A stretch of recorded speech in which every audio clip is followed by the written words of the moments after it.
बिस्मिल्लाह अल्हम्दुलिल्लाह वस्सलातु वस्सलामु अला रसूलिल्लाह व अला आलिहि व सहाबिहि अजमाइन अम्मा बाद फ़अऊज़ु बिल्लाहि मिनश शैतानिर रजीम बिस्मिल्लाहिर रहमानिर रहीम रब्बि इश्रह ली सदरी व यस्सिर ली अमरी वहलुल उक़दतम मिन लिसानी यफ़क़हू क़ौली। अस्सलामु अलैकुम व रहमतुल्लाहि व बरकातुहू। अल्हम्दुलिल्लाह जी, अल्लाह के फज़ल व करम से आज हम लोग दूसरा पारा जो है उसमें से कुछ आयात जो हैं उनके ऊपर ज़रा गौर व फ़िक्र करेंगे और कोशिश करेंगे कि उनमें से कुछ वैल्यूबल लेसन जो हैं वो हम इंशाल्लाह समझ सकें। तो अभी हम लोग सुन रहे थे तिलावत इन आयात की जो सूरह अल-बकरा की आयत नंबर 186 है, जहाँ पे अल्लाह रब्बुल इज़्ज़त इरशाद फरमाते हैं कि व इज़ा सअलका इबादी अन्नी फ़इन्नी क़रीब उजीबु दाअवतद दाई इज़ा दाअन फ़लयस्तजीबू ली वलयुमिनु बी। यानी अल्लाह सुब्हानहु व तआला इस आयत में इरशाद फरमा रहे हैं कि जब मेरे बंदे आपसे सवाल करते हैं, यानी नबी करीम सल्लल्लाहु अलैहि वसल्लम से कहा जा रहा है कि जब भी मेरे बंदे आपसे सवाल करते हैं तो फ़इन्नी करीब, मैं उनके बहुत करीब हूँ।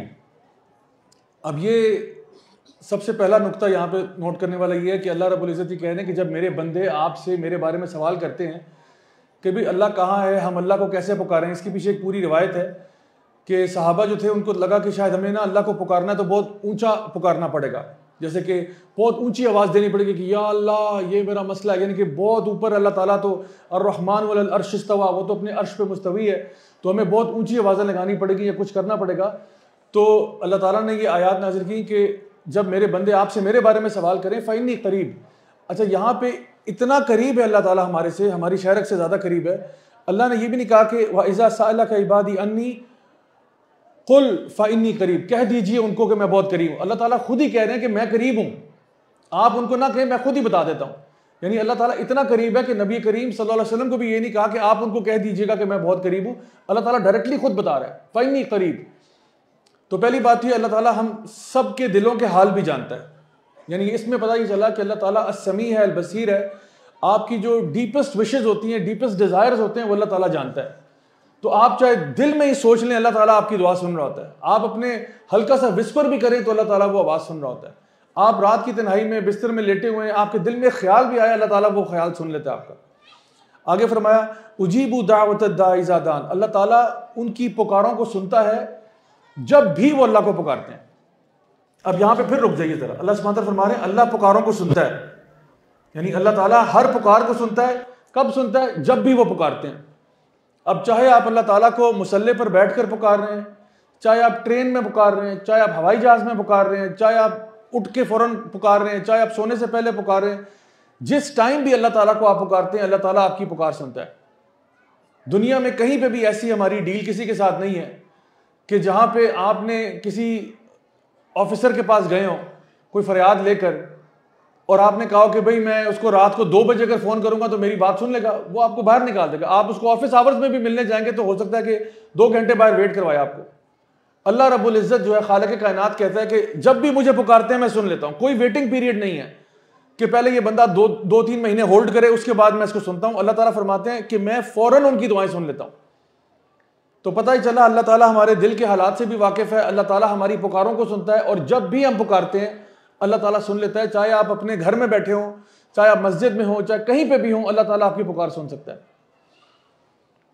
आगे अल्लाह ताला फरमाते हैं, यानी अगर अल्लाह ताला पुकार सुनता है जब भी हम पुकारते हैं, आगे फरमाया फलयस्तजीबू ली वलयुमिनु बी, तो फिर उनसे कहा करो वो मेरी भी सुन लिया करें और मुझ पर भी ईमान लिया करें। एक हाथ से दो, एक हाथ से लो।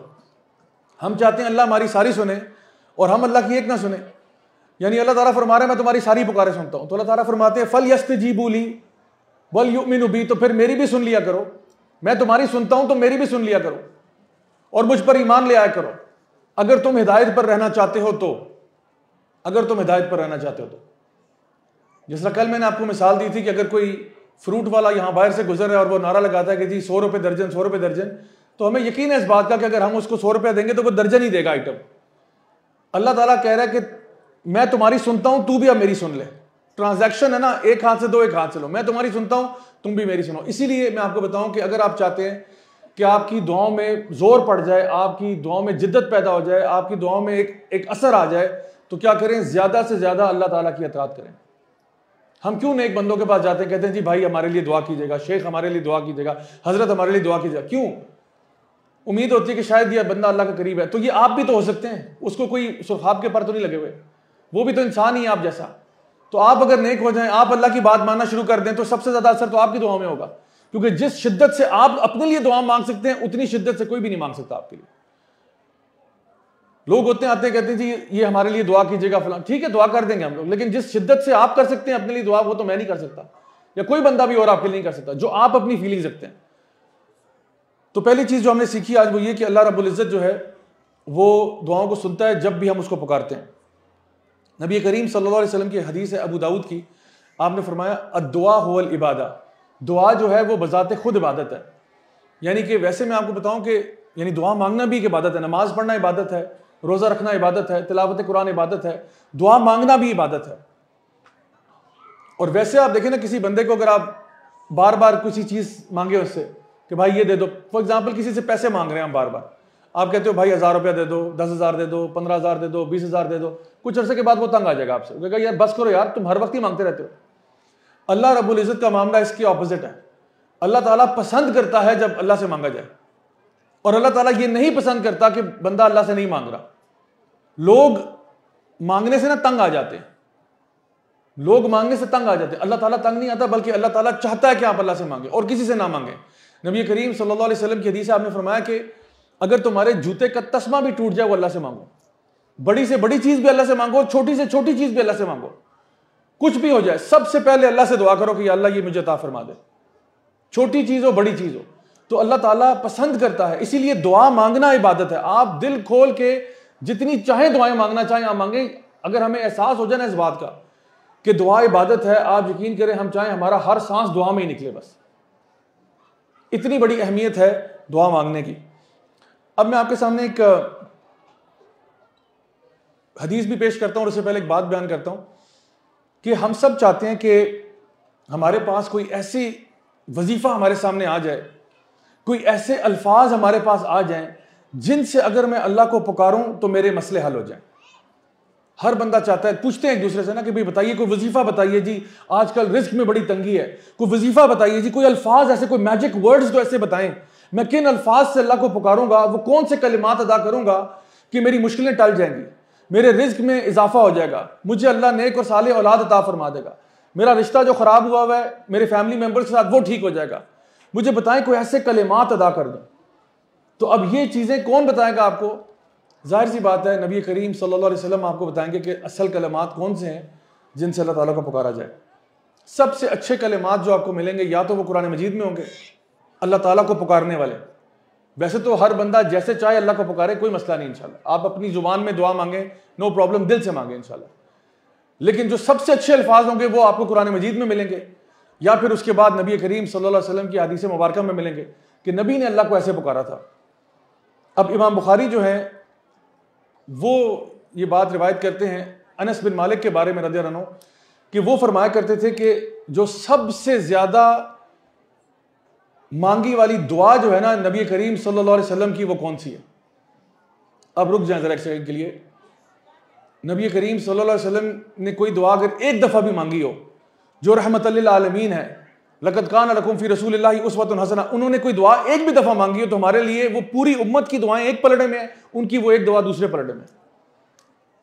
जो दुआ मेरे प्यारे नबी ने मांगी हो, सोचे वो अहम दुआ होगी या ऐसी आम सी दुआ होगी, कभी एक दफा भी मांगी हो ना तो उसका क्या कहना। तो यहां पे फरमाया जा रहा है वो दुआ जो सबसे ज्यादा नबी करीम सल्लल्लाहु अलैहि वसल्लम मांगा करते थे, और ये वो दुआ है जो कुरान मजीद में भी है, और ये वो दुआ है जो आज हमने तरावी में भी पढ़ी है। अल्लाह अकबर कबीरा।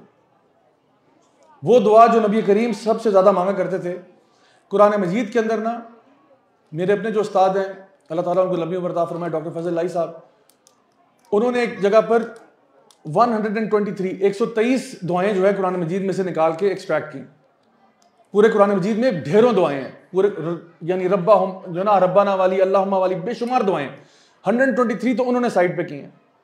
अब उन सारी दुआओं में से, वो सारी दुआएं बड़ी अहम है, सारी की सारी कुरान मजीद में, उन दुआओं में से भी एक दुआ ऐसी है, नबी करीम सल्लल्लाहु अलैहि वसल्लम को तो सारी दुआएं आती थी ना, आप पे तो कुरान नाजिल हुआ है, आपको तो वो सारी दुआएं आती हैं, वो सारी दुआएं याद हैं आपको, लेकिन इन सारी दुआओं में से आपकी एक फेवरेट तरीन दुआ थी, सबसे फेवरेट तरीन दुआ थी, और नबी करीम सल्लल्लाहु अलैहि वसल्लम वो सबसे ज़्यादा मांगा करते वो कौन सी दुआ थी?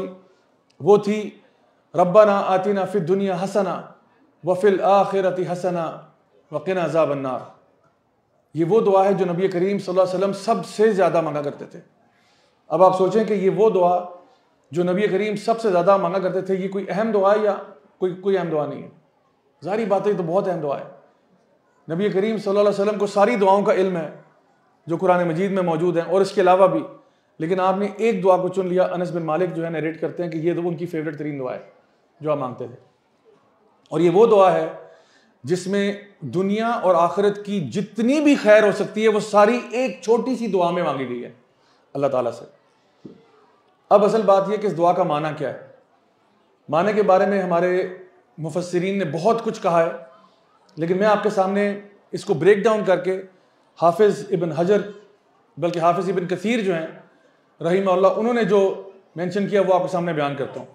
क्योंकि आप कहते हो रब्बना आतिना फिद दुनिया हसना, या अल्लाह हमें दुनिया में से खैर चाहिए सारी, व फिल आखिरत हसना, और आखिरत की खैर चाहिए, वक़िना अज़ाबन नार, और हमें अज़ाब जहन्नम से, अज़ाब नार से बचा ले। अच्छा, इसका जो पहला पार्ट है रब्बना आतिना फिद दुनिया हसना, इसके बारे में हाफिज़ इब्न कसीर जो हैं रहीमहुल्लाह इरशाद फरमाते हैं कि 9 चीज़ें हैं जो दुनिया से मांगी जा रही हैं इस दुआ के अंदर, और ज़्यादा भी हो सकती हैं। 9 उन्होंने बयान किए हैं। अब ये गिनते जाएं, नोट करते जाएं कि जब आप कहते हो ना रब्बना आतिना फिद दुनिया, आप क्या मांग रहे होते हो अल्लाह ताला से। सबसे पहले वो मेंशन करते हैं, ये उनकी बात है, मेरी बात नहीं है। वो कहते हैं सबसे पहले जो आप मांगते हो, आप अल्लाह ताला से आफियत की दुआ मांगते हो। अल्लाहुम्मा इन्नी अस्अलुकल अफ़्व वल आफ़िया फ़िद दुनिया वल आखिरा, यानी आप कहते हो या अल्लाह मुझे आफियत दे दे, खैर व आफियत चाहिए, मुझे भलाई चाहिए, मुझे खैर चाहिए, मुझे गुडनेस चाहिए अपनी जिंदगी में। सबसे पहली चीज जो आप मांगते हो वो आफियत है, नंबर 1। नंबर 2, आप मांगते हो मुझे एक स्पेशियस घर चाहिए, एक सफिशिएंट घर चाहिए, एक ऐसा घर चाहिए जिसमें मैं और मेरा कुंभा आराम से रह सके, हमें कोई तंगी ना हो। दूसरी चीज आप मांगते हो घर की दुआ होती है, इसके अंदर घर की दुआ मौजूद है। तीसरी चीज बताते हैं, एक खूबसूरत बीवी या एक ऐसा शोहर जो आपको बहुत प्यारा हो, यानी आप अपने नेक स्पाउस की दुआ मांगते हो कि या अल्लाह मुझे एक नेक और साले और अच्छा, वो जो मेरे लिए, जिसको देख के मैं खुश हो जाया करूं। बीवी हो तो बीवी को देख के मैं खुश हो जाऊं। बीवी अगर दुआ करती है तो वो ये सोचे कि मैं अपने शोहर को देखूं तो मैं खुश हो जाऊं, ये मेरा बिलवेड हो, तो आप उसकी भी दुआ कर रहे होते हो उसके अंदर। तीसरी चीज, आप अच्छे और कुशादा रिज्क की दुआ करते हो कि अल्लाह मेरे रिज्क में फरावानी अता फरमा, मेरा रिज्क अच्छा हो जाए, रिज्कन तय्यबा, तय्यब रिज्क भी हो और कुशादा भी हो और खूब भी हो और मुझे वो सैर कर दे, ऐसा रिज्क होना चाहिए। नंबर 5, आप उसमें बेनिफिशियल नॉलेज की दुआ करते हो, इल्म नाफिया की दुआ करते हो कि अल्लाह मेरे इल्म में इजाफा फरमा, मुझे ऐसा इल्म दे जो मेरे फायदे का हो, ऐसा इल्म ना हो जो मेरे फायदे का ना हो। ये ना हो कि मैं एक पढ़ा लिखा जाहिल बन जाऊं, ये ना हो कि मैंने डिग्रियां तो बड़ी की हुई है, मास्टर्स बैचलर्स वगैरह, लेकिन मैं अपने माँ बाप के साथ बदतमीजी करता हूं। तो फिर लानत है ऐसे इल्म के ऊपर जो आपको माँ बाप का नाफरमान कर दे, लानत है ऐसे इल्म के ऊपर जो आपको आपके अल्लाह से दूर कर दे। आप अपनी तरफ से बहुत बड़े इंटेलेक्चुअल बन रहे हैं, बहुत बड़े कह रहे हैं कि जी मैं तो बड़ा अल्लामा हूं, लेकिन असल में आप कुछ भी नहीं, आप जाहिल हैं।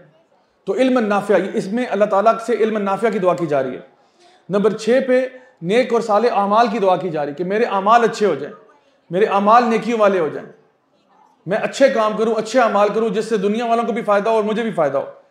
नंबर 7, एक अच्छी सवारी की दुआ भी इसके अंदर मौजूद है कि मेरी सवारी जो है वो कंफर्टेबल सवारी हो, चाहे वो जमाने में कोई घोड़ा होता हो या ऊंट होता हो या आज कोई गाड़ी या मोटरसाइकिल या कुछ भी होता हो, मुझे एक कंफर्टेबल सवारी चाहिए। ये सवारी का सवाल भी है।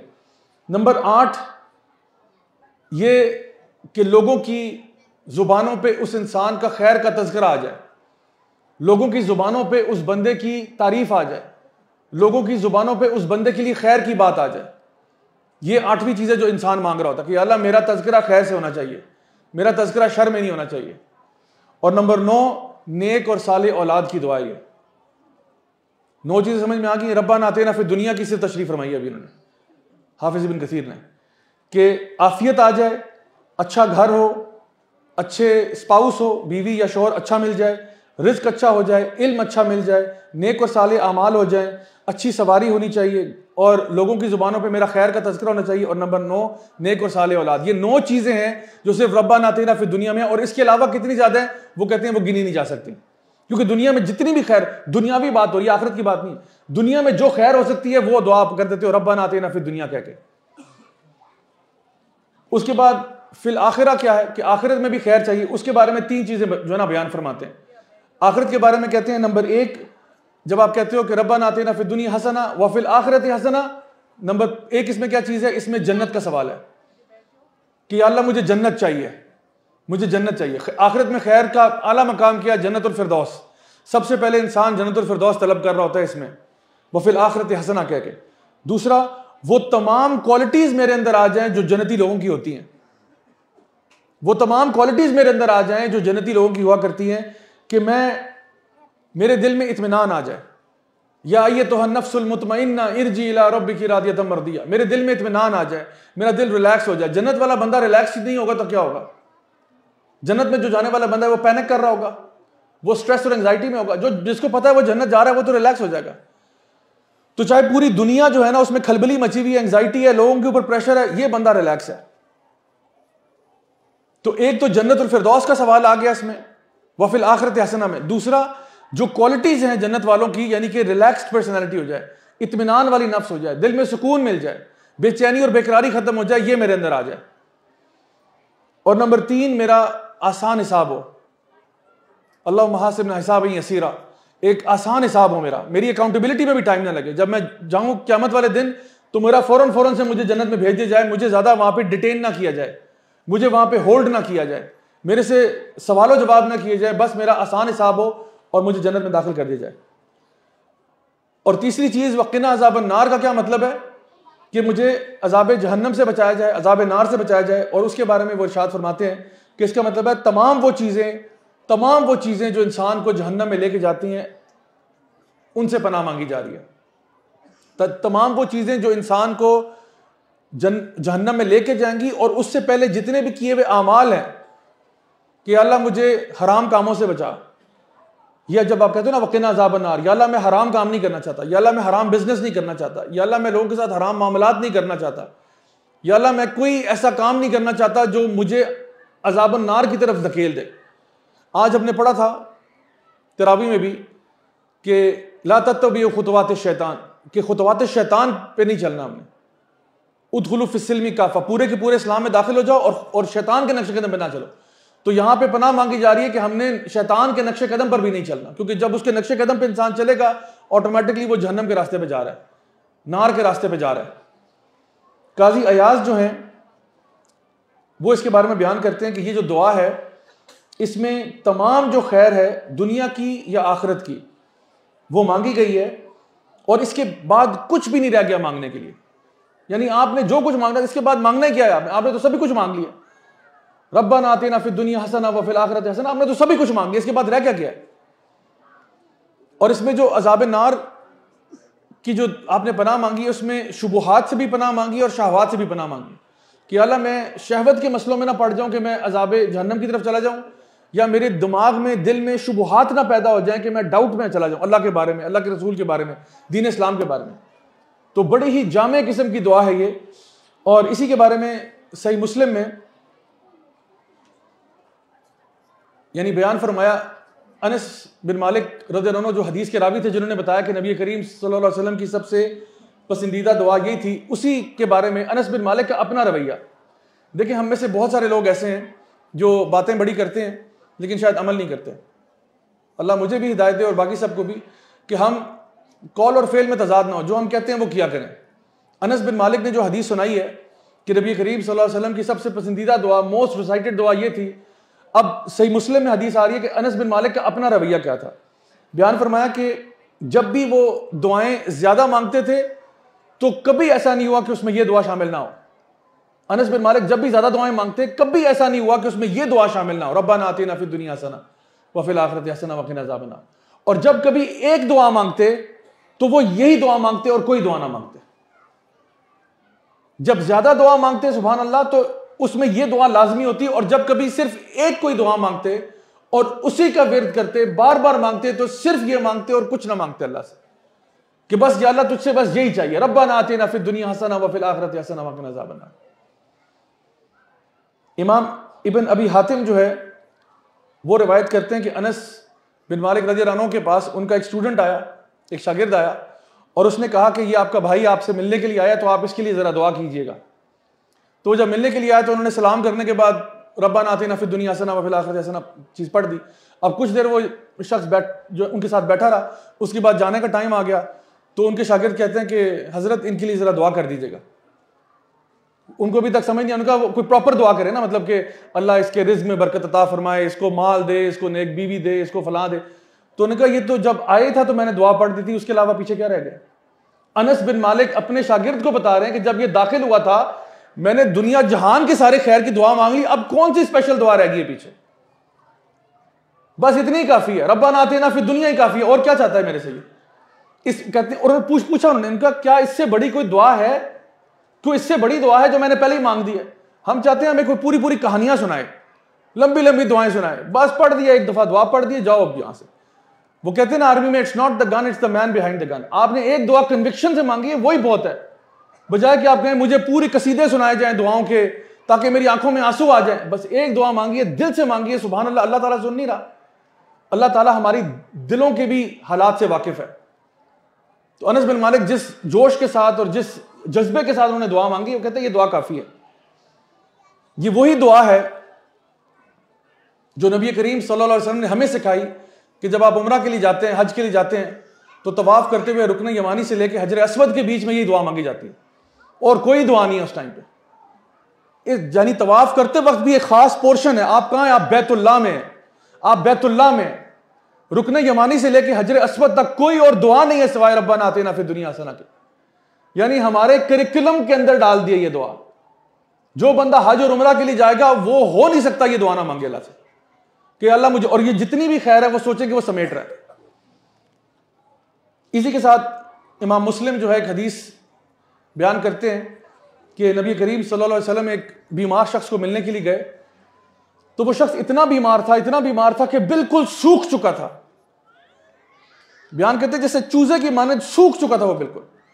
तो नबी करीम सल्लल्लाहु अलैहि वसल्लम उसकी इयादत के लिए गए और पूछा कि तुमने अल्लाह ताला से कोई ऐसी दुआ मांगी है, तुमने कोई अल्लाह ताला से कोई दुआ मांगी है? तो उसने कहा जी मांगी है। उन्होंने कहा क्या दुआ मांगी है? उसने कहा कि मैंने ये दुआ मांगी है कि अगर मेरे लिए अजाब आखिरत में लिखा हुआ है तो बेहतर है कि अल्लाह तू मुझे इधर ही दे दे। कहते हैं कि मैंने क्या दुआ मांगी? वो जो बीमार शख्स है जो बिल्कुल सूख गया है, उससे नबी पूछ रहे तुमने क्या अल्लाह से दुआ मांगी है? कोई दुआ मांगी? यानी नबी करीम सल्लल्लाहु अलैहि वसल्लम की बसीरत देखें। आपने कोई दुआ मांगी है अल्लाह ताला से? उसने कहा जी मांगी है। क्या मांगी है? ये मांगी है कि अल्लाह अगर मेरी किस्मत में कोई पनिशमेंट लिखी है, कोई सजा लिखी है, तो मुझे दुनिया में ही अजाब दे दे, आखिरत में ना दे। तो नबी ने फरमाया सुभान अल्लाह कि अल्लाह के बंदे ये तूने कौन सी दुआ मांगी है? तू ये नहीं कह सकता था रब्बाना आतिना फिद दुनिया हसना व फिल आखिरति हसना व क़िना अज़ाबन नार। क्यों दुआ कर रहा है कि मुझे अजाब दुनिया में दे दे? क्यों दुआ मांग रही है? तू क्या रब्बाना आतिना फिद दुनिया हसना, या अल्लाह मुझे दुनिया में भी अच्छाई दे, मुझे आखिरत में भी अच्छाई दे, और मुझे अज़ाब जहन्नम से बचा ले। ये दुआ तूने क्यों नहीं मांगी? फिर नबी ने उसके लिए ये दुआ मांगी और हदीस में बयान करते हैं कि वो ठीक हो गया, उसको शिफा नसीब हो गई। अब इसके बारे में मुहद्दिसीन लिखते हैं कि अगर किसी को शिफा चाहिए, बीमारी से शिफा चाहिए, वो ये दुआ मांगे रब्बाना आतिना फिद दुनिया हसना व फिल आखिरति हसना व क़िना अज़ाबन नार। सुभान अल्लाह। आप देखें कि कितनी जामे दुआ है जो हमारे प्यारे नबी ने हमें सिखाई है। हमारे लिए बड़ा ज़रूरी है कि हम ये जो दुआएं हमें सिखाई जाती हैं ना, इसके ऊपर गौर व फिक्र करें। और नबी करीम सल्लल्लाहु अलैहि वसल्लम की एक और हदीस है, आपने फरमाया, तिरमिज़ी की हदीस है, आपने फरमाया कि अल्लाह ताला जो है किसी गाफिल दिल की दुआ कबूल नहीं करता। गाफिल दिल से मुराद क्या है? यानी इंसान जो है बस अपने किसी जोन में है और पढ़े जा रहा है रब्बाना आतिना फिद दुनिया हसना फिल आखिरति हसना व क़िना अज़ाबन नार। टीवी पे क्रिकेट मैच चल रहा है, रब्बाना आतिना फिद दुनिया हसना फिल आखिरति। यानी आप फोकस तो करो ना, आप पढ़ क्या रहे हो? आप दिल से एक दफा भी मांग लो तो देखो अल्लाह ताला कैसे कबूल करता है। लेकिन ये जो हम लोगों ने एक रूटीन बना ली होती है ना कि हम बड़ी बड़ी दुआएं पढ़ जाते हैं, लेकिन हमारा ना दिल उसके अंदर इन्वॉल्व होता है, ना हमारा सोच उसमें इन्वॉल्व होती है, ना हमारी रूह उसके साथ अलाइंड होती है। बस कहने को कुछ चीज़ें कलिमात अदा कर रहे हैं लेकिन बगैर किसी फीलिंग के। तो ये एक ऐसी दुआ है कि हम लोग अपने दिल से मांगे, सोच के मांगे, गौर व फिक्र के साथ मांगे, अल्लाह से पूरी उम्मीद के साथ मांगे कि इंशाअल्लाह रहमान अल्लाह ताला कबूल करने वाला है। और ये मैं समझता हूँ अल्लाह की बहुत बड़ी नेमत है, बहुत बड़ी नेमत है कि अल्लाह ताला ने ये दुआएं जो है ना कुरान मजीद में प्रिजर्व कर ली। अच्छा मुझे बताएं, जो अंबिया की दुआएं पूरे कुरान मजीद में भरी पड़ी हैं, आपको इब्राहिम अलैहिस्सलाम की दुआ मिल जाएगी, आपको मूसा अलैहिस्सलाम की दुआ मिल जाएगी, आपको यूनुस अलैहिस्सलाम की दुआ मिल जाएगी, आपको आदम अलैहिस्सलाम की दुआ मिल जाएगी, आपको ये सारी दुआएं मिलेंगी। रब्बि इश्रह ली सदरी वयस्सिर ली अमरी वहलुल उक़दतम मिन लिसानी यफ़क़हू क़ौली। ठीक है, आपको मिल जाएगी ला इलाहा इल्ला अंता सुब्हानका इन्नी कुन्तु मिनज़ ज़ालिमीन, रब्बना ज़लमना अनफुसना व इल्लम तग़फ़िर लना। ठीक है, अब ये सारी दुआएं आपको कुरान मजीद में अंबिया की हैं। अच्छा, क्या आपको ये लगता है कि अंबिया बस यही दुआएं टोटल मांगी है उन्होंने जिंदगी में, या और भी दुआएं मांगते रहे? अंबिया जो है ना, उन्होंने उनकी सारी जिंदगियां अल्लाह से दुआएं मांगते हुए गुजरी हैं, लेकिन अल्लाह ताला ने ना जो लेट्स से कि जो टॉप 100 होता है ना, टॉप 100 दुआओं को ना कुरान में शामिल कर दिया। यानी देयर आर ओनली फ्यू दुआज that actually made it to the कुरान। दुआएं तो उन्होंने हजारों मांगी होंगी, लाखों मांगी होंगी, करोड़ों मांगी होंगी, लेकिन कुछ दुआएं हैं जो अल्लाह को इतनी पसंद आई, इतनी पसंद आई, अल्लाह ने कुरान मजीद में उनको प्रिजर्व कर लिया। और उन टॉप 100 दुआओं में से भी मुझे बताएं जो सबसे नंबर 1 पे दुआ आएगी वो तो नबी करीम सल्लल्लाहु अलैहि वसल्लम की दुआ होगी। यानी वो जो टॉप चार्ट्स होते हैं ना, कहते हो जी नंबर 1 पोजीशन पे कौन आया, वो नबी करीम सल्लल्लाहु अलैहि वसल्लम जो रहमतुल लिल आलमीन है, खातमुन नबिय्यीन है, अल्लाह के सबसे प्यारे हैं, अल्लाह के सबसे महबूब हैं, उनकी जो फेवरेट दुआ होगी, मुझे बताएं वो टॉप नंबर 1 पे नहीं आएगी। वो यही दुआ है, रब्बना आतिना फिद दुनिया हसना व फिल आखिरति हसना व क़िना अज़ाबन्नार। अब जब आप जिंदगी में ये दुआ पढ़ेंगे ना, तो फिर किसी और तरीके से पढ़ेंगे। आज से पहले जब आपने ये दुआ पढ़ी है ना, किसी और तरह पढ़ी है, अब जब आप पढ़ेंगे तो आपको पता चलेगा कि मैं क्या मांग रहा हूँ अल्लाह से। ये हमारे प्यारे नबी की दुआ है, ये हमारे प्यारे नबी की दुआ है, सबसे फेवरेट दुआ है। और इस दुआ के बाद कुछ पीछे मांगने के लिए रह ही नहीं गया। सोच लें, या तो दुनिया है या आखिरत है, तीसरी कोई दुनिया नहीं है। या आप दुनिया की दुआ करेंगे या आखिरत की, दोनों सम अप होगी हैं इस दुआ के अंदर। तो जब आप कोई भी आपको मसला हो ना, आप ये दुआ, उस मसले को सोचें, जहन में लेके आएँ और फिर ये दुआ मांगें। देखें अल्लाह ताला कैसे कबूल करता है, कन्विक्शन के साथ। मैं बचपन का एक वाक़या सुनाता हूँ आपको। मुझे नर्सरी का एक वाक़या याद है कि जब मेरी क्लास में एक लड़का था, उसका जो पेंसिल है ना, वो पेंसिल टूट गई, उसकी कलर पेंसिल थी तो उसकी पेंसिल टूट गई, तो वो रोना शुरू हो गया। और जब टीचर थी, उन्होंने उससे शोर मचाया था क्लास में, तो रोए जा रहा है। टीचर ने कहा इधर आओ, क्या हुआ है? तो उसने कहा ये मेरी पेंसिल टूट गई। तो उन्होंने कहा इसमें रोने वाली क्या बात है, इसमें रोने वाली क्या बात है, इधर आओ। उन्होंने अपना ड्रॉर खोला, उधर से एक और कलर पेंसिल निकाली, ये लो जाओ बेटा। अच्छा, वो हंसते हंसते वापस चला गया। अच्छा, ये मैं वाकई इसलिए सुना रहा हूँ क्योंकि ना मुझे इससे ये ख्याल आता है कि कभी कभार हम भी अपने मसलों पे इतना रो रहे होते हैं, हालांकि अल्लाह के लिए वो मसला नहीं होता। जैसे उस टीचर के लिए वो मसला नहीं था उस बच्चे को पेंसिल देना, बच्चे के लिए तो बहुत बड़ा मसला था। मेरी पेंसिल टूट गई, अब पेंसिल कहाँ से आएगी, मेरे पास तो नहीं है पेंसिल, मैं कहाँ से लाऊंगा, मैंने कलरिंग करनी है, सारे बच्चे कलरिंग कर रहे हैं, मैं नहीं करूंगा। वो रो रहा है। टीचर ने कहा इधर आओ, क्या हुआ है? पेंसिल टूट गई। तो इसमें रोने वाली क्या बात है, रोने वाली क्या बात है इसमें? आप कहते हो मेरी जॉब चली गई है, मेरे फैमिली में किसी की डेथ हो गई है, मेरा बिजनेस फ्लॉप हो गया, डाउन हो गया, तो इसमें रोने वाली क्या बात है? इसमें रोने वाली क्या बात है? अल्लाह के लिए क्या है? कुन फयकून। आपके लिए मसला है, अल्लाह के लिए कोई मसला नहीं है। लेकिन इतनी बिलीफ और कन्विक्शन होनी चाहिए कि मेरे रब के लिए कोई मसला नहीं है, मेरे रब के लिए कोई मसला नहीं है, मसले हमारे लिए होते हैं। आप अल्लाह की तरफ रुजू करें, अल्लाह से बात करें, अल्लाह से दुआ करें। अल्लाह क्यों नहीं आपकी दुआ सुन सकता? लेकिन आपको अपनी फरियाद में सिंसियर होना पड़ता है। You have to be sincere. So एक ही आदत बना लें कि जब भी आप अल्लाह ताला से दुआ करें ना, तो वो दिल से करें, कन्विक्शन के साथ करें, पूरे यकीन के साथ करें। याद करें वो दुआएं जो आपने सही मुश्किलों में मांगी हैं, वो दुआएं याद करें जो आपने सही मुश्किलों में मांगी हैं। वो तो दुआएं ऐसी होती हैं कि आंसू भी निकल आते हैं। तो हर दुआ ऐसी क्यों नहीं हो सकती? जो भी दुआ मांगनी, मैं ये नहीं कह रहा हर दुआ में आंसू निकले, अगर निकल आए तो बहुत अच्छी बात है, लेकिन हर दुआ क्यों नहीं ऐसी हो सकती जहां पे आप इतने कन्विक्शन से मांगे, इतने यकीन से मांगे कि अल्लाह ये मुझे चाहिए, आई नीड दिस, तो अल्लाह क्यों नहीं सुनेगा आपकी? इसकी मिसाल ऐसी है कि बच्चा जो है, जो अपनी माँ से कुछ फरियाद करता है, या तो वो फरियाद करता है, ये कहता है कि अच्छा अम्मी मुझे फ़लाँ चीज़ दे दें, मुझे लॉलीपॉप दे दें, मुझे आइसक्रीम दे दें, मुझे चॉकलेट दे दें, मुझे वो टॉय ख़रीद दें, अम्मी ये टॉय ख़रीद दें प्लीज़, मुझे टॉय ख़रीद दें। एक तो ये दुआ है। एक होता है वो थोड़ा सा मक्खन लगाता है, मेरी प्यारी अम्मी, मेरी अच्छी अम्मी, आप तो बहुत अच्छी हैं ना, आप तो मेरी सारी बातें मानती हैं, प्लीज़ मुझे ले दें। ये दूसरा बच्चा है। और तीसरा बच्चा वो है जिसको माँ से कभी कभार जूते भी पड़े होते हैं ना, फिर वो रो रो के सॉरी बोल रहा होता है कि अम्मी आई एम सॉरी, रो रहा है, मुझे ये ले दें प्लीज़, आई एम सॉरी, मैं नहीं आइंदा करूँगा, आइंदा तंग नहीं करूँगा आपको, प्लीज़ मुझे ले दें। तो जो दर्द और दुख उस रोने वाले की दुआ में है ना, वो पहली दो में भी नहीं है। तो हम जब अल्लाह ताला से मांगते हैं तो क्यों ऐसे डिस्कनेक्ट हो जाते हैं? दुआ कर रहे हैं, अल्लाह रब्बे कायनात है, उससे दुआ कर रहे हैं। दुआ वो है जो इबादत है, और उसको इतना हम लोग ब्लेटर यानी बिल्कुल इसको जो है ना वो ठंडा कर देते हैं। ठंडा ना किया करें, ज़रा सोचा करें, गौर किया करें कि मुझे अल्लाह के सिवा कोई नहीं दे सकता। तो एक बात ये याद रखें कि नबी करीम सल्लल्लाहु अलैहि वसल्लम की हदीस है, आपने फरमाया कि अगर कोई चीज़ अल्लाह ताला की तकदीर को भी बदल सकती है ना, तो वो दुआ है। अल्लाह ताला की तकदीर को भी अगर कोई चीज़ चेंज कर सकती है तो वो दुआ है। अब दुआ की इतनी ताकत है कि आप अल्लाह ताला के, यानी हम कहते हैं कि फिर कैसे होगा कि, यानी कुछ लोगों का ना ये परसेप्शन क्रिएट होता है कि भाई जब सब कुछ अल्लाह ताला की तकदीर में तो दुआ मांगने की क्या जरूरत है, होना तो वही है जो अल्लाह चाहेगा। लेकिन उलमा बयान करते हैं कि दुआ मांगा करो इसलिए क्योंकि कोई पता नहीं किसकी तकदीर तुम्हारी दुआ की मुंतज़िर है, कि उसमें प्लान में यही था कि जब तुम्हारी दुआ होगी तो वो काम होगा, वरना नहीं होगा। तो इसलिए दुआ खुल के मांगनी चाहिए, दिल से मांगनी चाहिए। हो जाए अल्हम्दुलिल्लाह, नहीं होता तो टेंशन कोई नहीं है, क्योंकि दुआ का नुकसान कोई नहीं है, दुआ के साइड इफेक्ट्स कोई नहीं है। दुआ के नबी करीम सल्लल्लाहु अलैहि वसल्लम ने इरशाद फरमाया 3 ही पॉसिबल कॉन्सिक्वेंसेस हैं। या तो दुआ कबूल हो जाएगी अल्हम्दुलिल्लाह, या वो कबूल नहीं हुई, उसके बदले आपके ऊपर आने वाली कोई मुसीबत टल गई, या फिर यह कि उसके बदले अल्लाह ताला आपको जन्नत में कुछ ऐसा चीज़ दे देगा जो फिर आप जन्नत में ये विश करोगे कि काश मेरी कोई दुआ कबूल ना होता, जो उसके बदले अल्लाह ताला आपको जन्नत में देगा। तो साइड इफेक्ट तो दुआ मांगने का कोई भी नहीं है। या तो दुआ कबूल हो जाएगी, आपने दुआ मांगी, अल्लाह ने बात सुन ली आपकी, या फिर यह कि दुआ कबूल नहीं हुई लेकिन उसकी वजह से अल्लाह माफ करे शायद हो सकता है आपको कोई बड़ी जालिम किस्म की बीमारी लगने लगी थी, आपको पता ही नहीं, अल्लाह ने वो बीमारी टाल दी आपके ऊपर से। खुदा न खास्ता आपका एक्सीडेंट होने लगा था, अल्लाह ने वो एक्सीडेंट आपसे अवॉइड करा दिया। दुआ तो कबूल नहीं की, क्योंकि अल्लाह आपका बेहतर ही चाहता है।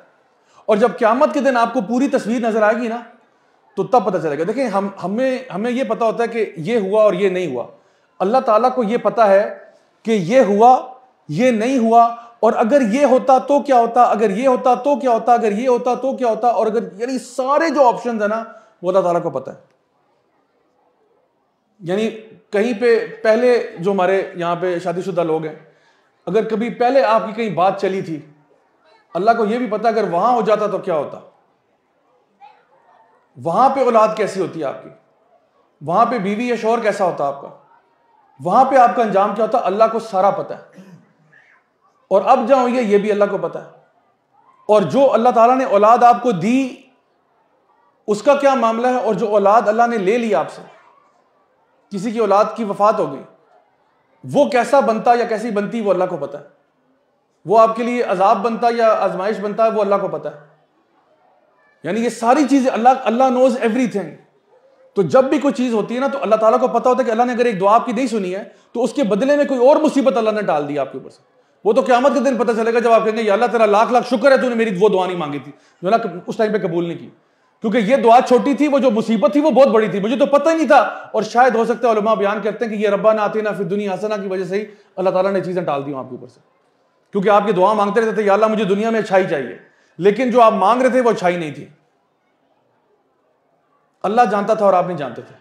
और तीसरी चीज क्या है कि मुसीबत नहीं होगी तो क्या होगा, तीसरी चीज क्या है कि अल्लाह ताला वही दुआ आपके लिए जन्नत में उससे बहुत बेहतर देगा। आप दुनिया में मांग रहे थे कोई शानदार किस्म की गाड़ी, अल्लाह ने उससे करोड़ गुना बेहतर आपको जन्नत में अता फरमा दी। आप दुनिया में अल्लाह ताला से मांग रहे थे अच्छा सा घर, अल्लाह ने दुनिया में तो एवरेज सा दिया, लेकिन जन्नत में आपके लिए महल बना कर रख दिया। तो जब पूछा जाएगा कि अब आराम आ गया आपको, अब मजा आया, आप कहेंगे खुदा की कसम आई एम टोटली सेटिस्फाइड, मैं बिल्कुल खुश हूं, मैं अल्लाह से राजी हूं, मैं अल्लाह से राजी हूं, मैं अल्लाह से राजी हूं। तो माय डियर ब्रदर्स सिस्टर्स, दुआएं खूब मांगा करें। और आखिर में ये बात सुन लें कि ये जो हमने आज आयत पढ़ी है, वह इज़ा सअलका इबादी अन्नी फ़इन्नी करीब, ये आयत बड़ी यूनिक प्लेसमेंट के साथ कुरान मजीद में आ रही है। इससे पहले जो कुछ आयात हैं वो रमज़ान के बारे में है, इसके बाद जो एक आयत है वो भी रमज़ान के बारे में। उलमा ने इस पर बहस की है कि ये रमज़ान की जो आयतें हैं जहाँ पे शहर रमज़ान का जिक्र हो रहा है, ठीक है, कुतिबा अलैकुमुस सियाम कमा कुतिबा अलल लज़ीना मिन क़ब्लिकुम, ये बात हो रही है, और बीच में वाइज़ा सअलका इबादी अन्नी फ़इन्नी करीब, ये कहाँ से आ गया? रमज़ान की बातें हो रही हैं, रमज़ान की बातें हो रही हैं, एकदम से आता है दुआ के बारे में आयत आती है, और फिर उसके बाद दोबारा रमज़ान शुरू हो गया।